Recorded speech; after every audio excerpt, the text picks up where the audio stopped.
события дня. В студии Султания Ситакаева. Добрый вечер. И прямо сейчас о таких событиях. Оптимизация качества. В Крымском центре медицины катастроф обновили автопарк. Добро лечит. Волонтеры КИПУ навестили онкобольных детей в детской больнице. Яркие краски, живописная природа и крымско-татарский колорит. Талантливая крымская татарка Айшедере развивает свое творчество. Последние дни зимы, а погода протестует. И как следствие, в Крыму зафиксирован рост заболеваемости ОРВИ.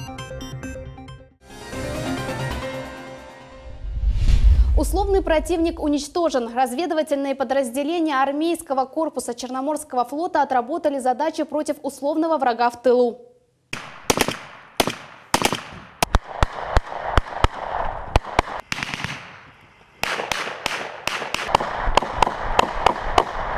Учения прошли на одном из полигонов Крыма. Об этом сегодня сообщил начальник отдела информационного обеспечения Черноморского флота Алексей Рулев. Данные учения прошли в рамках войскового этапа конкурса «Отличник войсковой разведки». Инвентаризация контейнерных площадок завершена, а городской сайт «Активный Симферополь» восстановит работу. Об этом заявила глава администрации крымской столицы Наталья Маленко. Часть контейнерных площадок в городе уже благоустроена. Основной упор в этом году будет сделан на ремонт подъездных путей к площадкам для сбора твердых коммунальных отходов.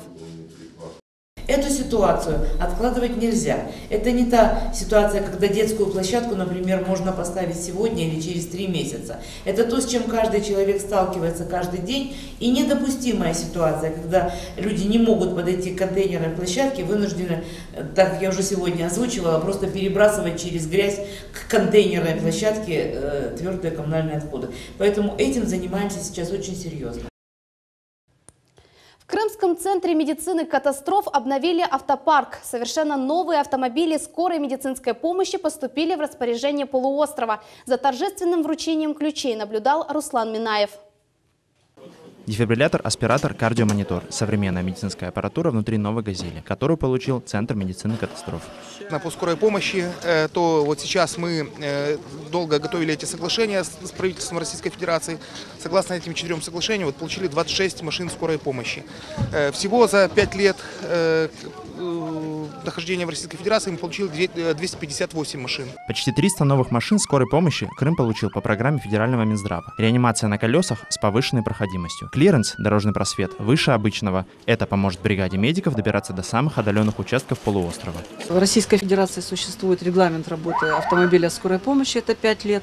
И поэтому, собственно, те машины, которые мы получали в 2013-2014 году, уже подлежат замене. Поэтому, конечно, мы очень рады. Машинки очень удобные, компактные. Центр медицины катастроф с нового года внесен в республиканский классификатор. Это поможет решить проблему кадрового голода в республике. В этом году наконец-то начали нормально работать программа «Земской врач», «Земской фельдшер».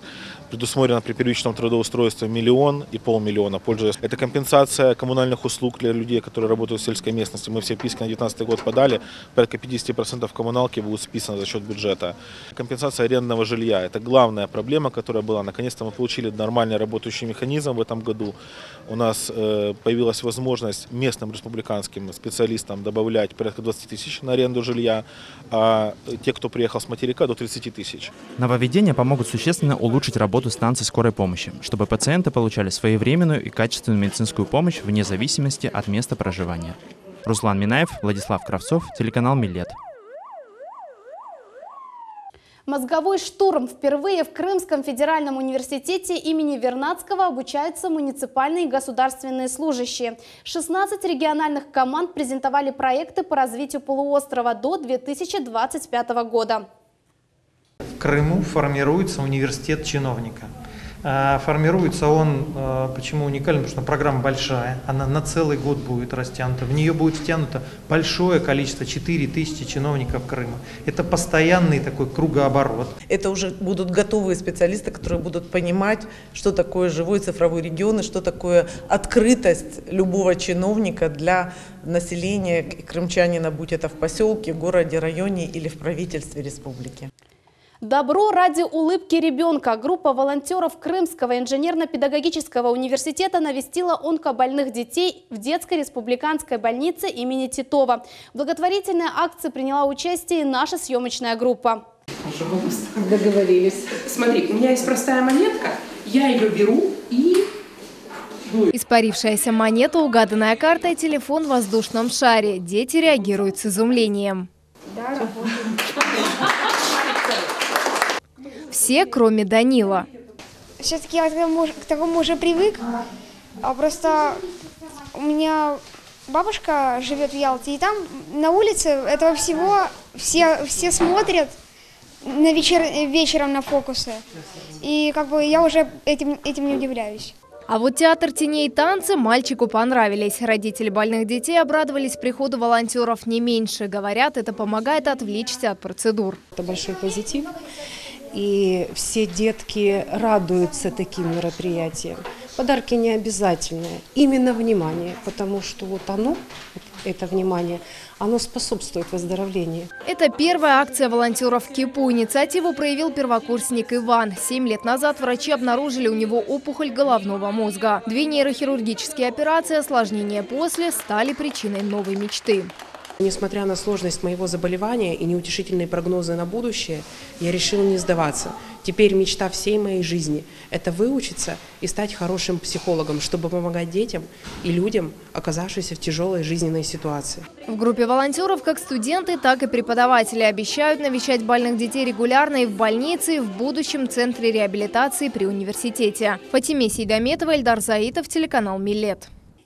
Апелляция в суде по скифскому золоту состоится 11 марта. Напомним, после выставки в музее Аларда Персона в 2014 году в Амстердаме крымское достояние не было возвращено в Республиканский музей. Украинская сторона объявила о своих правах на экспонаты и заблокировала возвращение ценностей через суд. 28 марта 2017 года крымские музеи подали апелляцию, которая и будет вскоре рассмотрена. 6 лет за банкет. В Красноперекопске вычислили подозреваемых в серии краж продуктов питания и сигарет. Об этом сообщили в дежурной части межмуниципального отдела МВД России Красноперекопске. В кражах уличили 2 ранее несудимых местных жителей.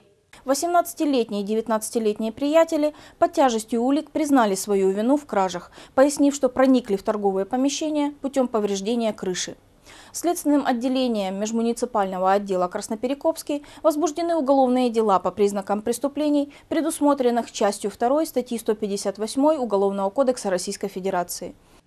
А вот местный житель Красноперекопска преступным способом отнял у молодой женщины деньги и мобильный телефон. Украденные деньги он потратил на спиртное. Следственным отделением МВД России по данному факту возбуждено уголовное дело.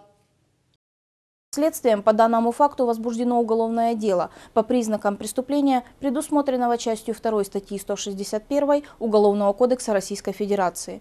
Санкция статьи предусматривает максимальное наказание до 7 лет лишения свободы.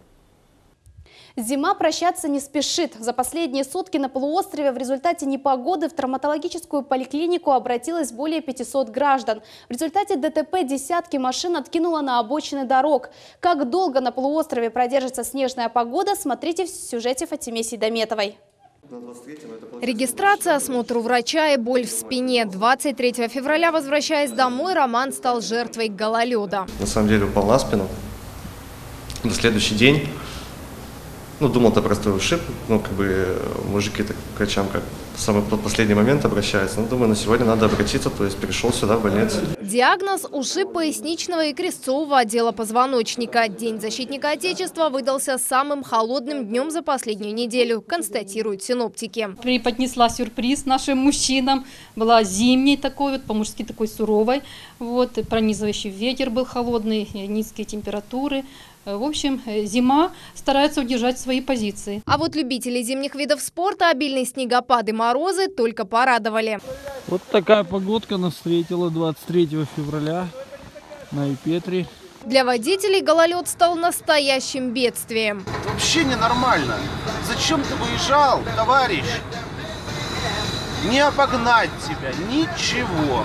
В ГИБДД с 23 по 25 февраля зафиксировали всего 7 ДТП. Неофициально в кюветах на трассе Таврида очевидцы видели десятки автомобилей. за 24 февраля на территории Республики Крым не допущено ни одного дорожно-транспортного происшествия. За прошедшие сутки 25 февраля было допущено 6 дорожно-транспортных происшествий, в которых 2 человека погибло и 9 получили травмы различной степени тяжести. Дорожные службы высыпали более 150 тонн противогололедной смеси на трассе Таврида за эти дни, но это не спасло водителя ДТП. Как пройдем, лучше не потянуло. Очевидцы аварии буквально каждый час делились новым происшествием на дорогах полуострова. Ну да, это мы слушали, ведь нет. От непогоды пострадали и пешеходы. Только в Симферополе количество травмированных увеличилось в 1,5 раза. В основном это пенсионеры. За 25 числа примерно около 40 человек мы приняли, пострадавшие от гололеда. Основное это переломы верхней конечности, переломы лодыжки, там, ушибы, растяжения и так далее. Врачи говорят, в таких ситуациях приходится усиливать бригаду и работать в 2 смены. Расслабляться синоптики не советуют. На полуостров надвигается фронт атлантического циклона. Это значит, в Крыму ожидаются сильные ветры, дожди, переходящие в снег. Такая погода продержится приблизительно еще 2 недели. Фатиме Сейдометова, Эльдар Заитов, Владислав Кравцов, телеканал Милет. Школы закрывают на карантин. Крым на пороге эпидемии ОРВИ. Норма уже превышена более чем на 40%. В поликлиниках очереди. Причина в репортаже Энвера Аблезиза. Уже привычная картина сегодняшнего дня. Длинная очередь в поликлинике номер 2 Симферополя. В других медучреждениях республики людей не меньше. В Крыму эпидемия ОРВИ. Уже более чем на 40% превышен рост заболеваемости. Врачи констатируют, сырая и прохладная погода снижают иммунитет у жителей, особенно у тех, кто не сделал осеннюю прививку. По нашей поликлинике мы привили 23,5 тысячи человек. То есть, и это тоже дает свои плоды, потому что есть защита у населения против не только гриппа, но и острых респираторных вирусных. По рекомендациям Роспотребнадзора в отдельных школьных классах и группах детских садов временно приостановлено обучение. Только за последнюю неделю в 11 школах было закрыто почти 20 классов. Эта мера проводится с целью как неспецифическая профилактика, то есть разобщение детей на минимальный период, когда больные могут быть заразны, то есть не менее 7-10 дней. За счет этого разобщения прерывается путь передачи, и таким образом заболеваемость в определенных группах детей снижается. Кроме ОРВИ зафиксированы и случаи заболеваемости корью. С начала года лабораторно подтверждено 26 больных в 7 регионах республики. Корь передается воздушно-капельным путем, но при высоком иммунитете и наличии прививки вероятность заразиться значительно ниже. Значит, от кори прививаются моновакцины, производитель Россия. Вот моновакцина, вот растворитель к ней. Значит, вакцина живая, сухая, значит, вот такой порошочек, значит, и к ней растворитель. Мы вводим, скрываем колпачки, вводим вакцину, значит, шприцом, и в течение 3 минут оно должно растворяться. Приобретает красивый розовый оттенок. Через 3 минуты его можно вводить пациенту. У граждан свои методы защиты от вирусов. Одни прививаются в больнице, другие лечатся народными методами. Надо прививки делать. В сентябре делала прививку. Все. Это зимой я не болею, потому что я пропиваю комплекс. Удивительно, раза 3 успеваю проболеть.